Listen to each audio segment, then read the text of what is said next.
Bom dia, meus amigos, tudo bem? Espero que sim. Olha eu aí de novo com vocês para a gente refletir juntos sobre o Evangelho maravilhoso de Jesus Cristo.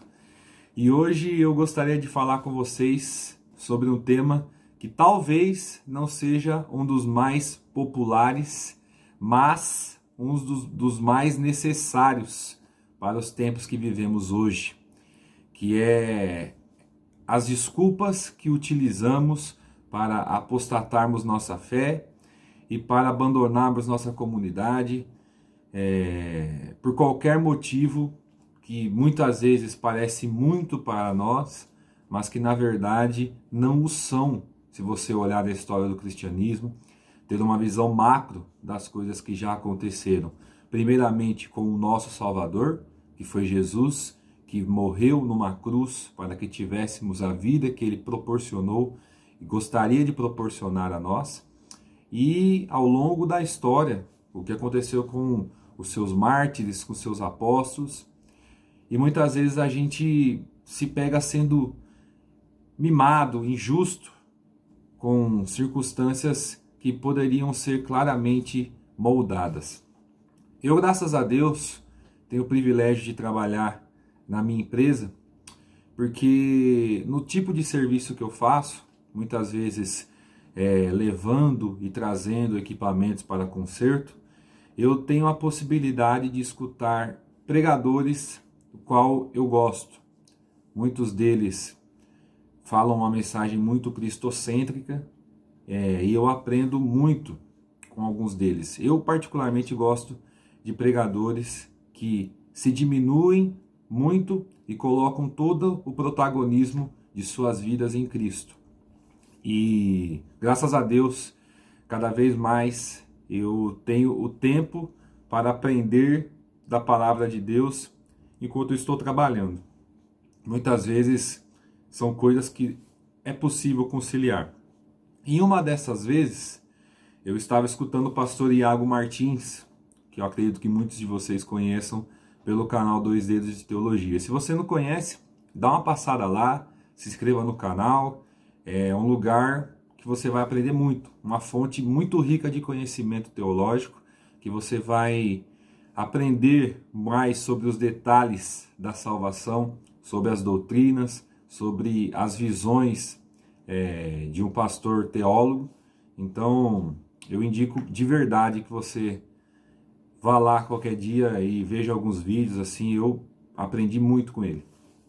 E em uma de suas pregações, um pouco antes de começar a sua mensagem de fato, ele estava avisando a sua igreja sobre a possibilidade do pessoal ir para a igreja, de trazer suas crianças, porque em algumas partes do prédio teria um cultinho. Para quem não sabe o que é o cultinho, é o lugar onde as crianças ficam durante o culto, com as suas as evangelistas que cuidam deles, para que os pais possam prestar mais atenção no culto e elas também aprendam mais sobre os caminhos da salvação com essas mesmas evangelistas, de acordo com a sua idade e tudo mais. E ele falou que teria algumas idades que teriam os cultinhos e outras as crianças teriam que ficar com os pais.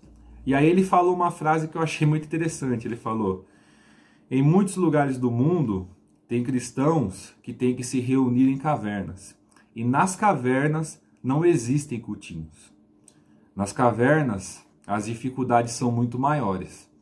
As dificuldades estão em guardar a sua própria segurança, fazer com que as crianças não chorem para que soldados não venham retirar e matar a todos que estão ali reunidos em nome do Evangelho. E isso me fez ter um estalo na cabeça do quanto nós, da nossa geração, especialmente em países livres, onde a democracia é o modelo de sociedade, a gente arruma todo tipo de desculpa para largarmos a nossa fé, largarmos a nossa comunidade e não olhar para si próprios, vendo onde precisaríamos mudar e melhorar. E como eu falei dos pregadores que eu escuto, que eu gosto deles porque eles geralmente colocam-se como exemplo de mudança de vida e colocam todo o protagonismo em Deus, eu gostaria de fazer a mesma coisa nesse vídeo.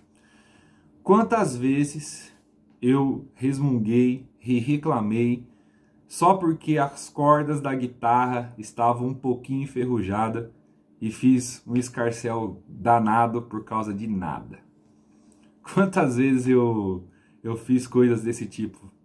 Olha, o meu processo de amadurecimento talvez tenha sido mais demorado do que o desejado. E hoje eu vejo essas coisas, ainda que muitas vezes exista a aflição, a preocupação com como a live está saindo, como é que está saindo as músicas da nossa equipe de louvor e tudo mais. Mas isso é tão menor do que o amor que eu tenho pelo Evangelho e da vontade e da gratidão que eu tenho em estar louvando o nome do Senhor em um lugar onde eu posso fazer isso sem ter medo. Eu gostaria de ler com vocês em Romanos 8:35, que diz assim: Quem nos separará do amor de Cristo? Será tribulação, ou angústia, ou perseguição, ou fome, ou nudez, ou perigo, ou espada? Como está escrito: Por amor de ti enfrentamos a morte todos os dias. Somos considerados como ovelhas destinadas ao matadouro. Mas em todas estas coisas somos mais que vencedores, por meio daquele que nos amou. É preciso entender que o nosso descanso não é aqui. Aqui, muitas vezes, Deus vai nos abençoar, porque Ele é misericordioso, Ele é amoroso, Ele é rei. Mas aqui é o lugar de pregação do Evangelho e início de vivência do reino. Isso significa que nós não podemos achar que encontraremos o paraíso aqui nessa terra. Aqui nessa terra é o lugar do pecado. Infelizmente, estamos rodeados do pecado. Jesus falou que o mundo jaz no maligno.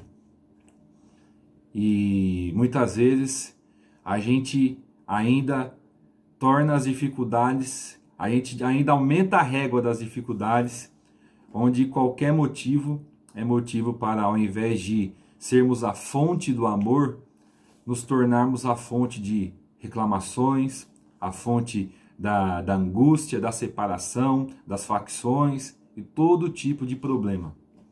Será que nós não poderíamos mudar a nossa visão e começar a olhar para o que acontece nos dias de hoje?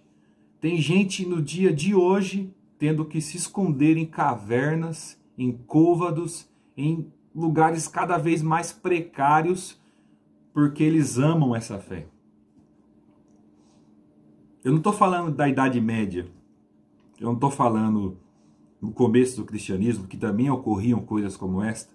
Eu estou falando do ano de 2021, onde muitos chineses são assassinados todos os dias, porque acreditam em Deus. No Oriente Médio, você é jogado de montanhas e de prédios por causa dessa fé. E a gente reclama porque o banco da igreja é duro. A gente reclama porque o irmão falou alguma coisinha que a gente não gostou. A gente reclama de tudo. A gente acha que temos que ter o conforto que quisermos ter só porque queremos ter e Deus é nosso garçom. Deus não é o nosso garçom, Ele é o nosso rei. Deus é o Senhor das nossas vidas. E Ele, através de Cristo, exemplificou o que seria servi-lo nesse mundo. É morrer numa cruz. Isso significa olhar para si mesmo e entender qual parte de nós mesmos deveria morrer numa cruz. Eu aconselho que sejam todas as suas partes. E se Jesus não é o exemplo suficiente para você entender o que é crer na fé cristã, é só olhar para os apóstolos. Dos 12, tirando Judas, que foi o traidor, que entregou Cristo por 30 moedas, os outros 11, qual foi o final da vida deles? Qual foi o final da vida de Paulo, maior pregador do Evangelho para os gentios? Qual foi o final da vida dele? Pelo amor por amor a Cristo, por amor ao Evangelho. Qual foi o final da vida de João, lá na ilha de Patmos? Qual foi o final da vida de Pedro, de André? Como foi?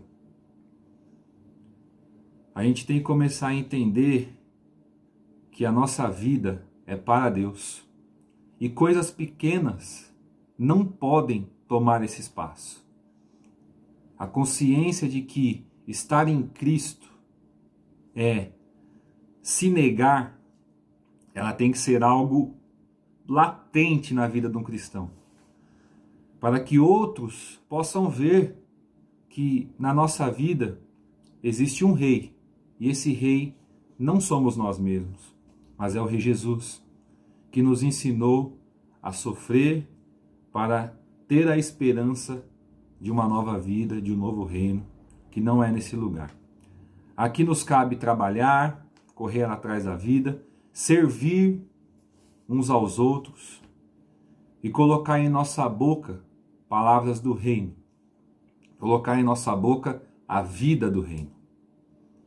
Isso é de primordial importância entender. Existem cristãos no mundo hoje morrendo por professar a sua fé. Então, se não houver cultinho na sua igreja, vá você e a sua criança e coloque ela no seu colo, porque é muito mais importante a palavra de Deus do que o seu conforto. Já estamos confortáveis o suficiente. Já temos mais do que merecemos.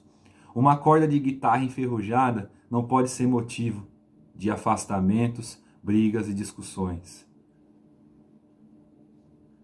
O seu coração tem que estar no reino. O seu coração tem que compreender e viver o reino. Viver o reino para aquele que ama a Deus não é uma sugestão, é uma ordenança. Glorifique a Deus todos os dias na sua vida. Use a sua boca para amá-lo e para mostrar para o mundo o quão bom Ele é. Deixe as reclamações para lá. Só resolva. Ah, não tem cultinho? Vamos mesmo assim. É bom que ele já desde cedo aprende a escutar a palavra de Deus dentro da igreja. Ah, não tem, a corda da guitarra está enferrujada? Depois a gente troca. Daqui a pouco troca. Vamos louvar a Deus nesse momento com ela desse jeito. Vamos louvar a Deus. Cristo é a razão do nosso viver. Todos os problemas são marginais perto da sua grande salvação. Tenha um ótimo sábado. Fiquem com Deus.